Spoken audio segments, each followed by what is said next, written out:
Assalamualaikum warahmatullahi wabarakatuh. Perkenalkan, nama saya Siti Uswatun Hasanah, NIM 20230303154. Baik, saya akan menjelaskan mengenai gagasan inovasi sistem informasi manajemen kesehatan mental, di mana saya dan rekan-rekan saya berencana akan membuat sebuah aplikasi kesehatan yang berbasis mobile yang akan diberi nama yaitu Daily Me. Yang sering kita ketahui di mana kesehatan mental itu banyak mendapat perhatian, terutama di kalangan remaja ataupun dewasa muda, karena banyak yang mengalami gangguan kesehatan mental. Nah, hal tersebut bisa terjadi karena dari beberapa faktor, terutama faktor lingkungan, misalnya gaya hidup yang selalu mengikuti perkembangan zaman. Selain itu juga ada tuntutan dari pekerjaan ataupun belajar.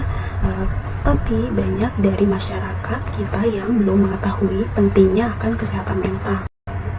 Oleh karena itu, dengan adanya perkembangan teknologi menawarkan solusi baru terhadap kita semua, salah satunya yaitu adanya ide untuk pengembangan aplikasi kesehatan mental, di mana dalam pembuatan aplikasi ini bertujuan agar pengguna mampu mengekspresikan dirinya serta mendukung emosionalnya. Sebelumnya saya telah melakukan eksplorasi mengenai permasalahan pada masyarakat selain kurangnya kesadaran akan kesehatan mental, yaitu kesulitan dalam mengekspresikan dan mengelola emosi, kurangnya refleksi diri, serta akses yang terbatas ketika ingin mencoba ke layanan kesehatan.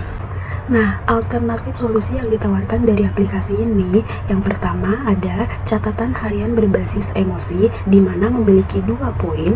Poin yang pertama yaitu mencatat hal-hal yang positif ataupun disyukuri untuk melatih pola pikir positif. Dan poin yang kedua yaitu mencatat hal-hal yang mengganggu ataupun menyedihkan untuk mengidentifikasi masalah apa yang sedang kita alami.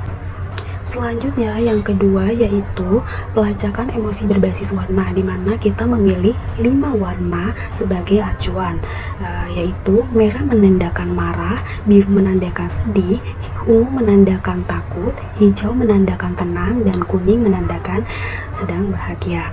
Nah, hal tersebut membantu pengguna memahami emosi yang dirasakannya dan perubahan emosi dari waktu ke waktu. Yang ketiga yaitu kutipan harian yang disesuaikan dengan emosi pengguna.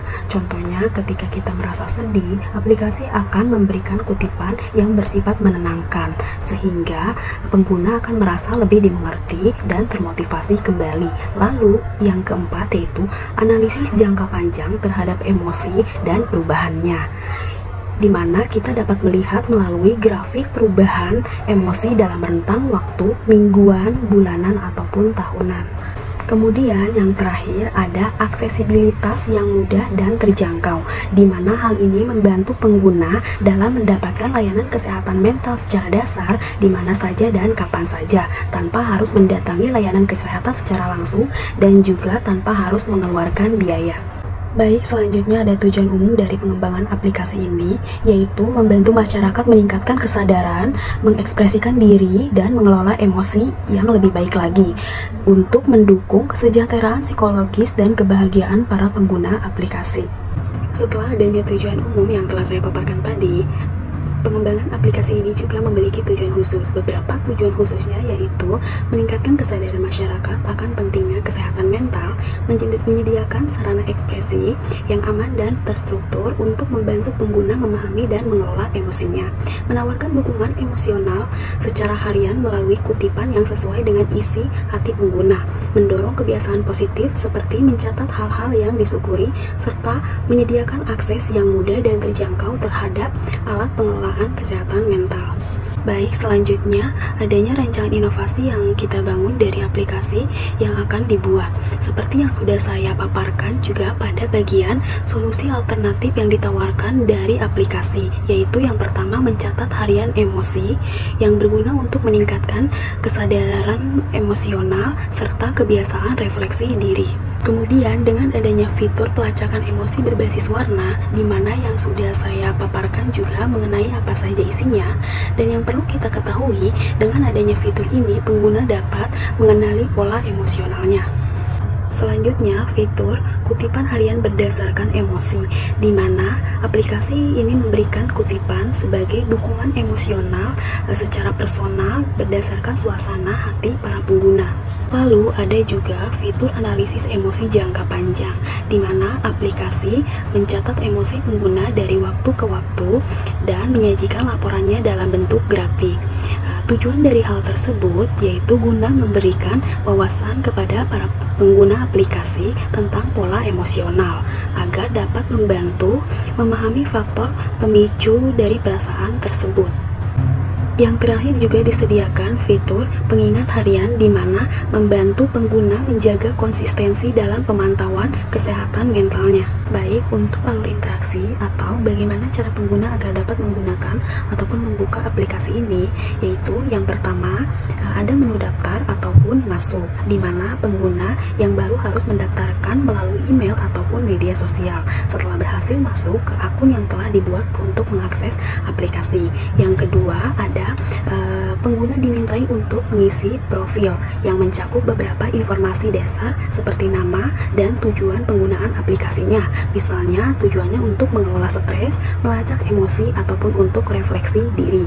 Dan yang ketiga ada juga pencatatan harian di mana setiap hari pengguna akan diminta untuk menulis hal-hal yang mereka syukuri ataupun hal yang mereka tidak disenangi. Selain itu memilih warna emosi yang menandakan perasaan mereka pada hari tersebut. Kemudian yang keempat, pemantauan emosi dan analisis, di mana pengguna dapat melihat grafik yang menunjukkan pola emosional mereka dari waktu ke waktu. Dan yang terakhir itu yang kelima, ada pengingat harian.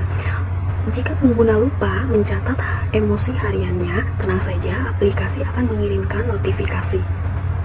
Baik, untuk desain aplikasi yang telah saya dan teman-teman saya buat, yaitu yang pertama ada tampilan depan yang disertai gambar pendukung dengan mengambil berbagai macam ekspresi. Setelah itu ada tampilan menu daftar, di mana ketika pengguna sudah memiliki akun, boleh langsung saja klik menu.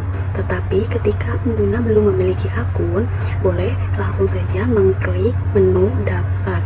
Setelah pengguna mengklik menu daftar, selanjutnya pengguna akan diarahkan untuk mendaftarkan melalui nomor handphone ataupun email, serta bisa juga melalui media sosial seperti Facebook. Setelah mendaftar, pengguna diharapkan untuk mengisi kode on time password ataupun OTP yang akan dikirimkan melalui email atau nomor handphone yang telah didaftarkan tadi.